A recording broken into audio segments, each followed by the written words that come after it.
Hello everyone, welcome to my channel. So आज के इस वीडियो में मैं शेयर करने वाली हूँ कि मैं आईबीपीएस पीओ मेंस के लिए जीए कैसे कर रही हूँ, क्या पढ़ रही हूँ, क्या इंपॉर्टेंट टॉपिक्स होते हैं एक्सेट्रा। क्योंकि कमेंट्स में मुझसे कई लोगों ने बोला था कि जीए का मैं बताऊँ कि मैं कैसे कर रही हूँ। हालांकि बहुत बार मैंने बताया हुआ है, बट स्टिल मैंने सोचा कि मैं एक डिटेल वीडियो बना देती हूँ, क्योंकि अभी मैं वैसे ही प्रिपेयर कर रही हूँ तो थोड़ा मेरे लिए समझा पाना ज़्यादा ईजी होगा। तो पहले मैं बात करती हूँ 2023 की, जब मैंने आईबीपीएस पीओ मेंस दिया था तब लिटरली मुझे जीए का कुछ भी आइडिया नहीं था कि मुझे जीए पढ़ना कैसे है, क्या पढ़ना है, कौन से टॉपिक इंपॉर्टेंट होते हैं, किसको हम स्किप कर सकते हैं, किसको मल्टीपल रिवीजन की जरूरत है एक्सेट्रा। क्योंकि जीए बहुत वास्ट होता है। ऐसा नहीं है कि एक कोई पीडीएफ उठा लिया, सारा कुछ पढ़ लिया और आप पढ़ भी लोगे तो आप याद नहीं रख पाओगे। इतना रिटेनिंग पावर किसी की नहीं होती है। और बहुत लोगों का गेस वर्क भी लगता होगा, पर मेरा तो बिल्कुल जीरो है। अगर मैं 4 गेस वर्क लगाऊंगी तो मेरे सही वाले आंसर भी गलत हो जाएंगे। मेरी इतनी अच्छी किस्मत है कि गेस वर्क मेरा बिल्कुल काम नहीं करता। तो मुझे जितनी श्योरिटी रहती है या फिर 80-90% तक रहती है, मैं वही अटेम्प्ट करने की कोशिश करती हूँ। गेस वर्क तो बिल्कुल नहीं करती, स्पेशली जीए में। तो सबसे पहले मैं बताऊँ 2023 में, जैसे मैंने बताया कि मुझे बिल्कुल भी आइडिया नहीं था, तो मैं कुछ भी पढ़ लेती थी। मतलब मैंने एक पीडीएफ का प्रिंट आउट ले लिया था। उस समय मेरी प्रिपरेशन जस्ट चली रही थी, मतलब मैंने 2022 के लास्ट से स्टार्ट ही किया था। तो जस्ट बहुत अच्छी प्रिपरेशन इतनी थी नहीं कि मुझे कितना, स्पेशली मेंस की, क्योंकि मैं प्रीलिम्स पे ज़्यादा ध्यान देती थी तब। आज मैं बात करूँ 2024 की, जिसके लिए प्रॉपर मैंने जीए के लिए कोर्स बाय किया था। हालांकि वो भी एक मुझे गलती ही लगती है, क्योंकि वो कोर्स में जो टीचर है वो कभी भी टाइम पे कुछ भी अपलोड नहीं करते। मतलब एग्जाम एकदम पास में आ जाता है तो उनके पीडीएफ्स अपलोड होते हैं, वीडियोस आते हैं, कभी कभी दूसरे टीचर भी पढ़ाते हैं। टाइम भी ऐसे ही था कि कोर्स पर्टिकुलर टाइम पे कंप्लीट नहीं हो रहा था, पेड वाला जो मैंने लिया था। तो मैंने क्या किया कि एक पीडीएफ सोर्स को फॉलो किया। पीडीएफ सोर्स के लिए आप कुछ भी फॉलो कर सकते हो। ऐसा नहीं है कि मैं बोल रही हूँ कि आप यही फॉलो करो या यही करो, आपको जो सही लगता है वो फॉलो करो, क्योंकि न्यूज़ सब सेम होती है। ऐसा नहीं है कि कोई पर्टिकुलर पीडीएफ में बहुत एक्स्ट्रा चीज़ें मिल जाएंगी, बहुत अच्छी मिल जाएंगी। हाँ, एक दो टॉपिक होते हैं जो किसी में मिसिंग हो सकते हैं तो आपको मिल सकते हैं। रेस्ट सारी न्यूज़ होती है, सारे पीडीएफ में सेम ही होती है, बस आपको मल्टीपल रिवीजन की जरूरत होती है। तो मैंने 2024 के लिए स्पेशली एक पीडीएफ सोर्स फॉलो किया और एक वीडियो सोर्स जो मैंने पेड लिया था वो वाला, और उसका मैंने मल्टीपल रिवीजन किया। अब मैंने कौन कौन से टॉपिक पढ़े मैं ये बता देती हूँ आपको। तो banking awareness and financial awareness बहुत इंपॉर्टेंट है, आरबीआई सर्कुलर्स भी उसी में आता है। अब तो उसने सिलेबस में भी मेंशन किया हुआ है कि आरबीआई सर्कुलर्स पढ़ना चाहिए, बट स्टिल जब मैंने पीडीएफ पेड वाला लिया था तो वो सर ने भी बताया था कि आरबीआई सर्कुलर बहुत ज़्यादा इंपॉर्टेंट होते हैं, तो उनको बहुत अच्छे से पढ़ना है, ड्राफ्ट पढ़ना है। क्योंकि जो सर्कुलर्स प्रिंट आउट फॉर्म में आते हैं ना, मतलब जो पीडीएफ में आते हैं, वो मुझे समझ में नहीं आते हैं। मुझे अगर कोई वीडियो में समझाएगा तो ही मुझे समझ में आएगा बैंकिंग अवेयरनेस ये वाली जो न्यूज़ होती है, बाकी तो मैं पीडीएफ से कर लेती हूँ। तो इसके लिए मैं वो वीडियोस देखती थी, उनके आरबीआई सर्कुलर्स मैंने बहुत अच्छे से किए थे। सारा बैंकिंग अवेयरनेस, जितनी भी बैंक रिलेटेड न्यूज़ थी, बहुत अच्छे से किया वहाँ से। उसके बाद मैंने जो पीडीएफ सोर्स था, तो पीडीएफ सोर्स से मैंने क्या क्या टॉपिक किया, तो मैंने नेशनल न्यूज़ कवर करी थी, इंटरनेशनल न्यूज़ कवर करी थी।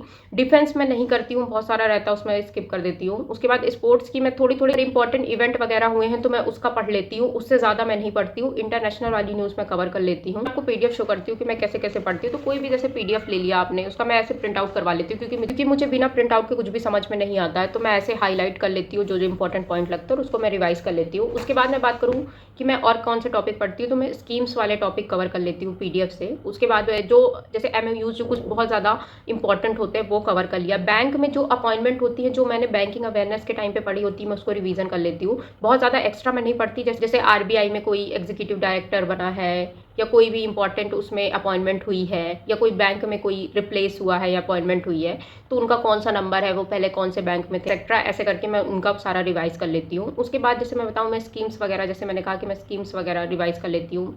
और स्पोर्ट्स बिल्कुल नहीं पढ़ती मैं। स्पोर्ट्स अगर कोई मेजर इवेंट हुए हैं तो पढ़ लिया, उसके अलावा स्पोर्ट्स में नहीं पढ़ती हूँ, क्योंकि पीडीएफ में बहुत सारी चीज़ें होती है। अगर आप मंथली पीडीएफ भी उठाओगे ना तो 200-300 पेज का होता है। तो अगर आप सारी चीज़ें रिवाइज करने लगोगे तो इतने ज़्यादा टाइम नहीं होता हमारे लिए वो सब रिवाइज करना। तो वो सब मैं पूरे टॉपिक तो रिवाइज बिल्कुल नहीं करती हूँ, मैं सेलेक्टिव टॉपिक करती हूँ, उसको मल्टीपल रिवाइज करती हूँ। मेरा ऐसा है जीए के लिए कि मैं एक चीज़ को 10 बार पढ़ लेती हूँ, लेकिन एक चीज़ को 10 अलग सोर्स से नहीं पढ़ती हूँ। ऐसा नहीं है कोई इस सोर्स से पढ़ लिया, उस सोर्स से पढ़ लिया, ऐसा बिल्कुल भी नहीं है। मेरा ऐसा है कि मैं एक पीडीएफ और एक वीडियो सोर्स शुरू से ही फॉलो कर रही हूँ, 2024 से स्पेशली, और मैं अभी भी वही फॉलो कर रही हूँ कि एक वीडियो और एक पीडीएफ सोर्स होना चाहिए। जो मुझे वीडियो सोर्स है, मैं मोस्टली जैसे मैंने बताया, मैं बैंकिंग अवेयरनेस करती हूँ और आरबीआई सर्कुलर एक्सेट्रा जो भी बैंकिंग की न्यूज़ है, और पीडीएफ से रेस्ट ऑफ द टॉपिक जो मैंने अभी बताए मैं वो वाला रिवाइज करती हूँ। मल्टीपल रिवीजन मैं कर लेती हूँ। कभी मैं वीकली पीडीएफ प्रिंट आउट करवा लेती हूँ, कभी मंथली पीडीएफ करवा लेती हूँ, क्योंकि न्यूज़ तो सेम ही होती है। लास्ट ईयर मैंने वीकली किया था, इस बार मैंने सोचा मैं मंथली पीडीएफ से रिवाइज कर लेती हूँ, क्योंकि न्यूज़ तो बराबर होती है। वीकली में बहुत सारा पीडीएफ देखने में वो अलग अलग रहता है, तो मैंने सोचा मैं मंथली का कंपाइलेशन करवा लेती हूँ, तो वही मैंने किया है। तो यही है मेरी स्ट्रैटेजी। मैं ऐसे ही जीए अभी भी रिवाइज कर रही हूँ। रही बात क्विजेस की, तो पहले बहुत सारे प्लेटफॉर्म पे हमें फ्री में मिल जाते थे, अब वो भी पेड हो गए हैं। तो अभी मैंने सोचा नहीं है, मुझे नहीं लगता कि मैं क्विज़ेस ज़्यादा कुछ परचेस करूँगी। अगर कहीं से फ्री मिल गए तो मैं उसको लगा लूँगी, क्योंकि जीए के लिए स्पेशली मैं ज़्यादा इन्वेस्ट अब नहीं करना चाहती हूँ। मैंने जितना कर दिया वो सफिशिएंट है, क्योंकि जीए एक ऐसा सब्जेक्ट है कि एग्जाम में कैसा आएगा कोई नहीं जानता है। कभी कभी आपको ऐसे सेंटेंसेस मिलेंगे, ऐसी न्यूज़ मिलेगी जो आपने कभी सोची भी नहीं होगी, जो आपने स्किप कर दी होगी पढ़ते पढ़ते कि ये तो नहीं पूछ सकता, वो वही पूछता है। नंबर्स बहुत सारे आते हैं, तो इतने नंबर्स याद रख पाना भी ईजी नहीं होता है। एसबीआई क्लर्क मेन सिर्फ 2 थी मेरी, मुझे पता है कि जीए इतना पढ़ने के बाद भी वहाँ क्या हुआ था। तो वो सबको हम नहीं जाते। वैसे उम्मीद करते हैं कि इस बार वैसी जीए नहीं आएगी, उतनी आएगी एटलीस्ट हम रिलेटेड न्यूज़ पढ़ के गए हो, एटलीस्ट कुछ क्वेश्चन तो बनेंगे, क्योंकि जीए का सेक्शनल कट ऑफ आप देखना 2 या 3 मार्क्स से जाता है। तो आप सोच सकते हो कि पेपर का लेवल कैसा आता होगा। और लास्ट ईयर की मैं बात करूँ तो जीए में मेरे 14 मार्क्स बन रहे थे, आफ्टर नॉर्मलाइजेशन 10.5 मार्क्स हो गए थे, क्योंकि घर आके मैंने कैलकुलेट किए थे। मैंने 18 या 19 क्वेश्चन ही अटैम्प्ट किए थे, जिसमें से 14 में मैं श्योर थी और 2-4 क्वेश्चन मेरे 50-50 थे। तो मैंने कैलकुलेट किया था, तो 13 या 14 मार्क्स, आई थिंक 14 तक मेरे बन रहे थे।